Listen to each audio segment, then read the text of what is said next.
going on? Thank you so much. Pay like $1 million. Shout out TMZ. You up?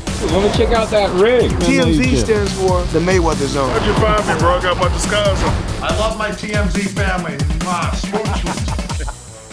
Welcome to TMZ Sports. Babcock here. We're going to start with Tom Brady and some controversy involving the GOAT. It all has to do with Monday Night Football. Last night, the Raiders playing the Chargers in Las Vegas, so in Sin City, Allegiant Stadium. Tom Brady, not there as a broadcaster, there as an owner of the Raiders. Now, you say, what's the controversy? Okay, we've known all this. Well, Tom Brady was sitting in the coach's booth with the other Raiders coaches. Now, not just that. During the game, it's revealed that Tom Brady has, according to an NFL insider, has been working with Chip Kelly, the Raiders offensive coordinator, talking to Chip multiple times a week, game planning for the upcoming opponent. Okay, you say, what's the big deal? Tom Brady knows more about football than anybody. Well, the reality is that Tom Brady obviously is Fox's #1 broadcaster and is week in, week out meeting with teams that potentially will play the Raiders. And does that give Tom an inside edge? Does he get information for his team that other organizations aren't privy to? Again, because he's got this incredible access as a broadcaster.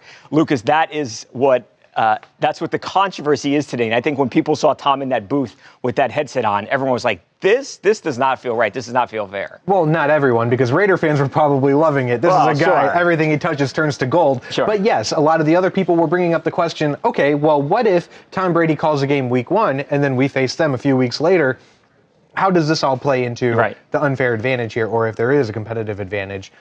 If you ask the NFL, they say Tom Brady actually broke no rules, and they actually lay it out because, remember, at the beginning of this season, there was the reports that the Brady rules, as they like to call it, is what he's allowed to do and what he's not allowed to do as the Fox lead guy. They were really strict, too, if I remember, that he couldn't go to the facility. Right. No access to anybody, couldn't do interviews, couldn't talk to anybody, all that kind of stuff. And then the report came out earlier this season that they were going to go away with that. That's not true. What Tom Brady is able to do now is he can remotely or via Zoom speak to people, but he still can't go to team practices. He still can't do any of that kind of stuff. He is still very limited as to what he can do in preparation leading up into the games.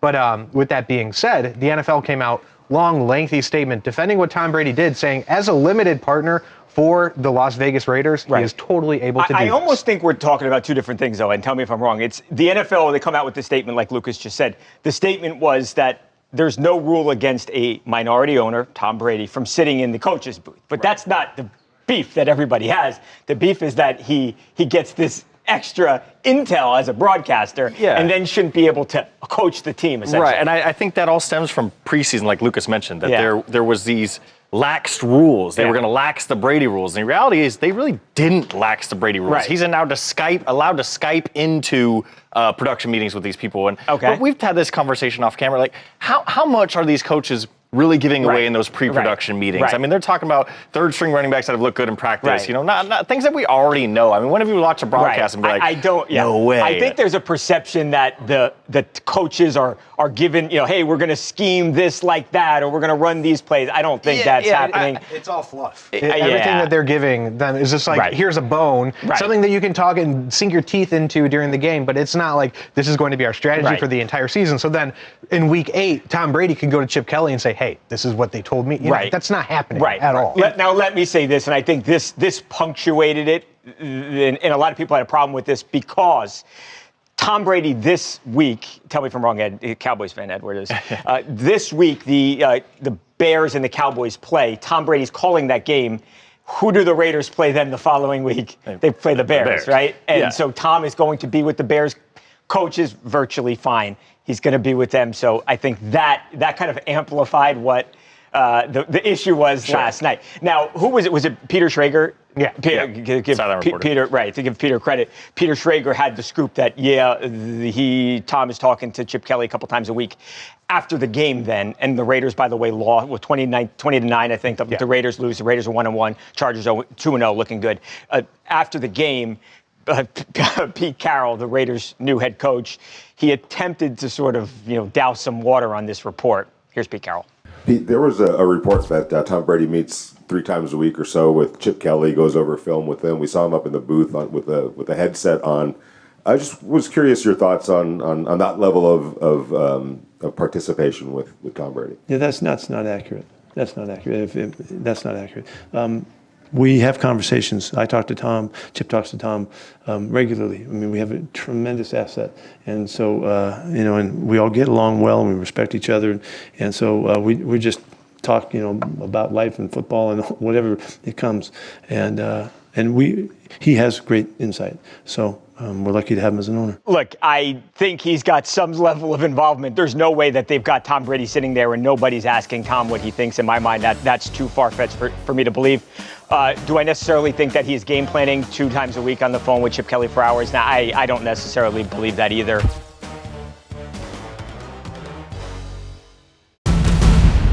Is Tom Brady coming out of retirement? Yes, but maybe not exactly how you think, but he is playing football. We'll explain next on TMZ Sports.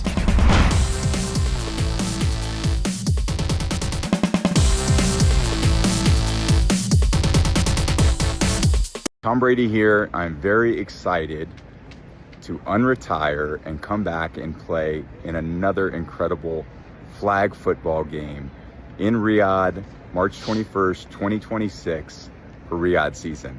I'm here with my partner and friend, His Excellency. We are very happy to I'm have ready. you in Riyadh. And I'm ready for this. Yes, Let's go. for sure. Let's go. Welcome back to TMZ Sports. There he was, Mojo. Tom Brady. Let me make sure I read this right here. 48-year-old Tom Brady coming out of retirement, at least for a day, because he is next year, Mojo. He is playing, like Tom said, March 21st, 2026 in the Fanatics Flag Football Classic. TB12 going to join your good friend, Mojo, our brother, Rob Gronkowski. Saquon Barkley also playing.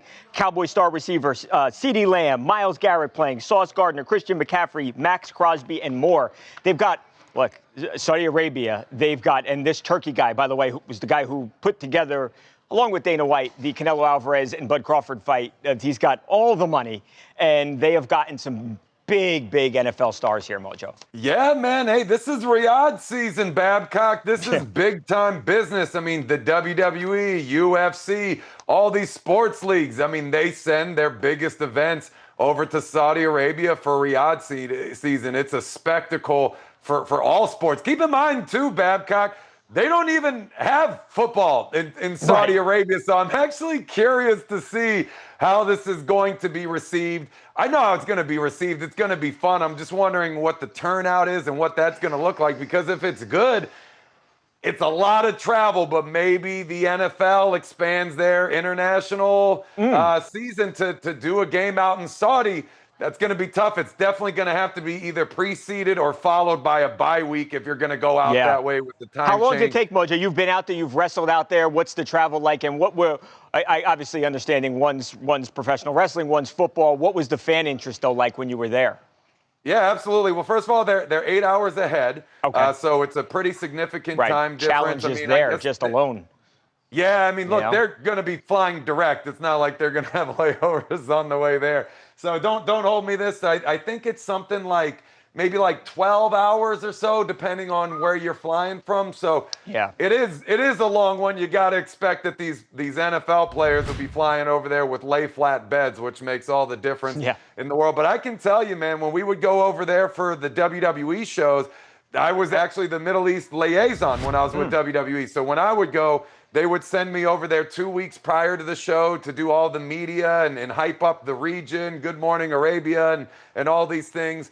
Those fans are hardcore, man. Wow. They are so excited. I mean, think about it. If you have a favorite sport, a favorite hobby, and you only get it in your country once a year, you know, especially in the beginning, this was like the first time they were really having it every like 5 years or 10 years or something like that. Imagine if you only got to watch your Giants play every 10 years. Bad example. Saved me a lot of heartache, to be honest. Bad example, yeah.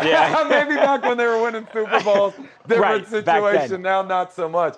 But yeah, this is going to be a big one, Babcock. I'm curious to see how it all shakes out. Yeah, so am I. I know you talked to Rob about this. What Gronk have to say about, obviously, again, he's one of the superstars who was going over there with Tom. What did Gronk say, Mojo?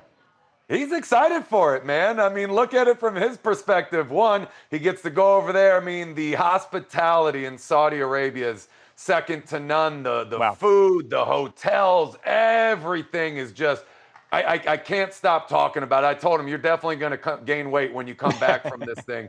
But he's stoked. He gets to play football without all the pressure of going back to the NFL. And also, most importantly, every time he catches the ball, someone's not taking out his kneecaps and blowing out something. You know, it'll be really interesting before we move on here, too. Remember, flag football is going to be in the Olympics. So it'll be really, I'm curious to see how these guys look out there playing flag football. Also, Gronk, Tom, retired NFL stars, but there were a lot of active guys, like we said. I mean, C-Mag, Myles Garrett, CD, all those guys, active stars. Anytime you're playing, there is the risk of injury. You hope nobody gets hurt. Travis Kelce ripped for wearing a free for Rashee Rice shirt before the game on Sunday. Strong words from the attorney of one of Rashee Rice's accident victims when TMZ Sports returns right after this.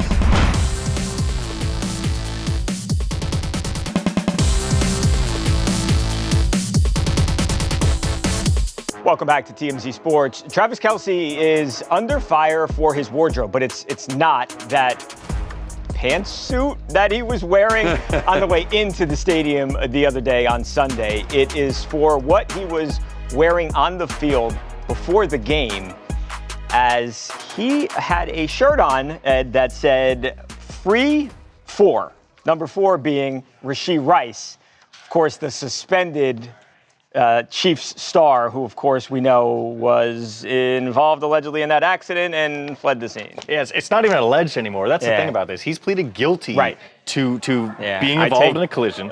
Take alleged out. He did it, yeah. He's pleaded guilty to being involved in a collision and pleaded guilty to causing bodily harm. Where people got badly hurt. Yes.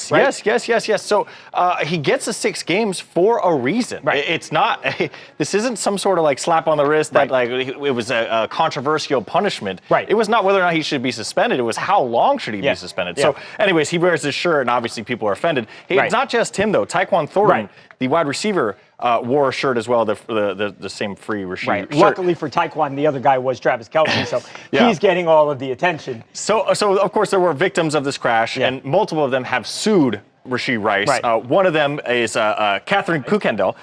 She has, according to her attorney, Mark Lenahan, has been awarded a over $1 million judgment against him in this case.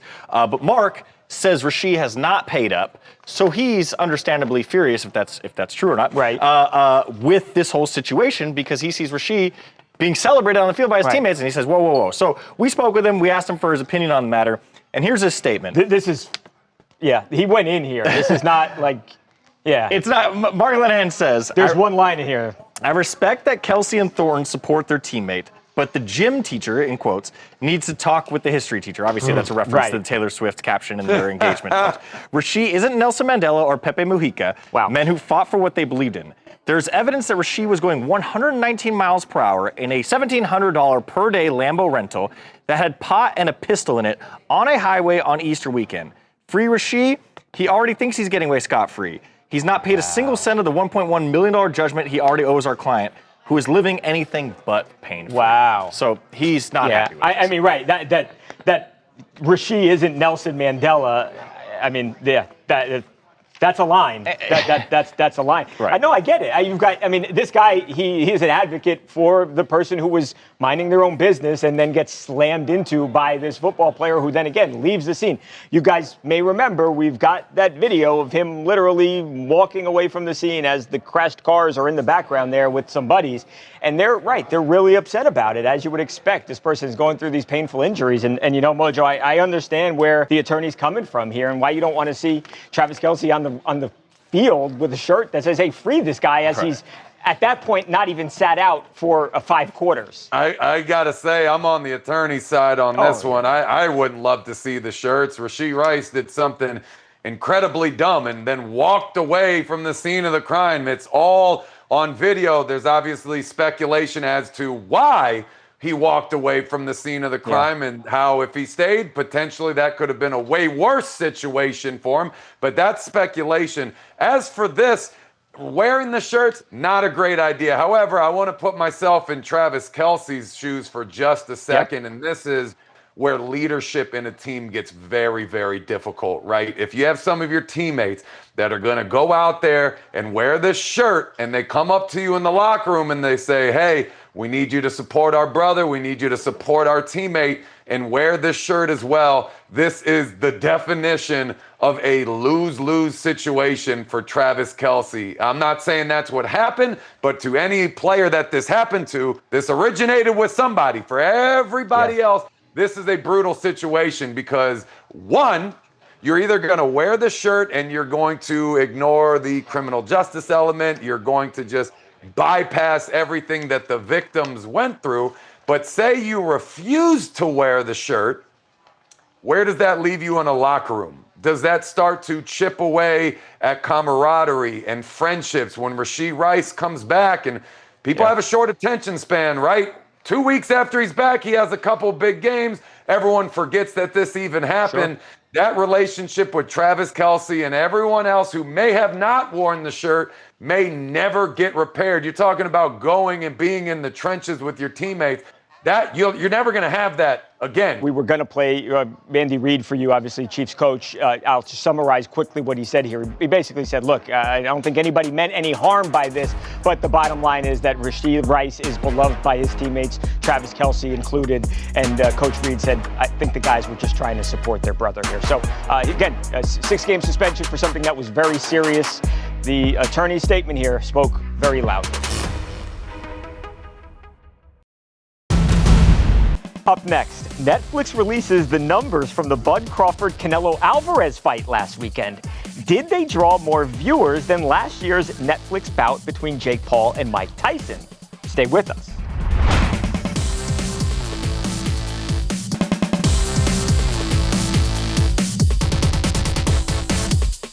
Welcome back to TMZ Sports. Canelo Alvarez, Terence Bud Crawford. A lot of people thought one of the greatest fights that you could ever make, period, in boxing. And now we have the viewership numbers. And I think this is going to be shocking to a lot of people. Now, this fight was on Netflix. So if you've got a Netflix subscription, you can watch this thing for free. You know, it was also free on Netflix a couple of months ago, back in November of 2024. Jake Paul, Mike Tyson. You'd probably say that Terence and Bud, or the same person, that Terence and Canelo did more. No, not the case. So, 41 million people tuned in Saturday night on Netflix to watch Bud and Canelo. In comparison with 108 million people who tuned in for Tyson and Paul. I know a lot of people will complain. If you go to X, you go to social media, people complain about these fights. Somebody's watching it because you had 2.5 the times people, Mojo, that actually watched, again, Jake Paul, Mike Tyson, more than Canelo and Bud. You want to know why I think the viewership wasn't as good, Babcock? Why is that? Because over here in Orlando, Florida, we're on the East Coast. This fight didn't even start until after 12:30 midnight our time. I mean, what are we doing here, guys? People have bedtimes. They got families and stuff. You are going to lose a significant portion of your audience when you start that late. I mean, my goodness, it was crazy. I don't know what time the thing ended, but it was well after 1 a.m., if not closer to 2 a.m. That's craziness. So on the West Coast, not as bad. That's a big part of it. And again, you know, you love to hate it. That's what this is with these celebrity fights, the Tyson, Pauls, and all these other streamers and YouTubers.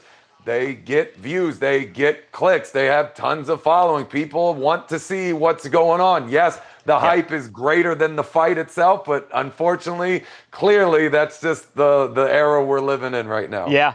Lucas he's been a Jake Paul guy forever.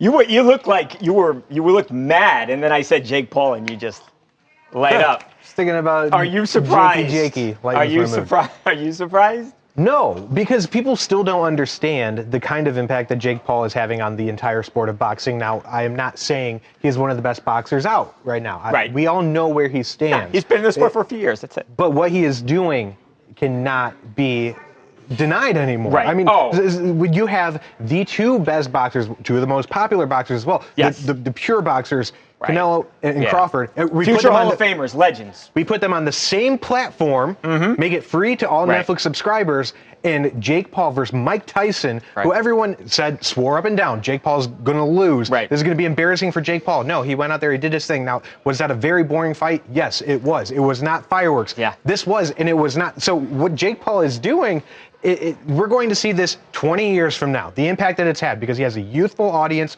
young fans. They're going to see boxing and say, wow, this is a really cool sport. There is such an art and a beauty to it. And because of Jake Paul, not because of Canelo and Crawford, and that is no disrespect to them, but what he is doing and that impact on those kids cannot be denied. All right, real quick, because we got to go. Jake, I'll ask you this, Ed. Tank Davis, Jake Paul is on Netflix.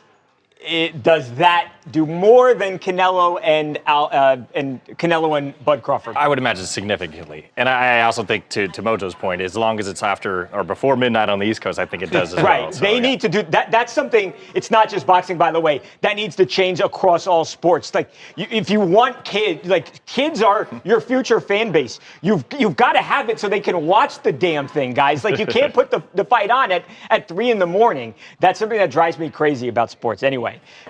Jake Paul and Tank Davis is going to do within like the 85 to 100 million views. 85 to, okay, all right, there it is. And there's also the knockout factor too. A lot of people think that Tank Davis, I mean, he is in his prime right now. He can knock out Jake Paul. Even with the size difference, they want to see that happen because a lot of people hate Jake Paul. 85 to 100? Yeah.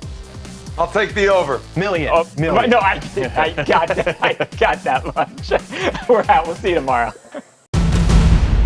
I'm a lawyer.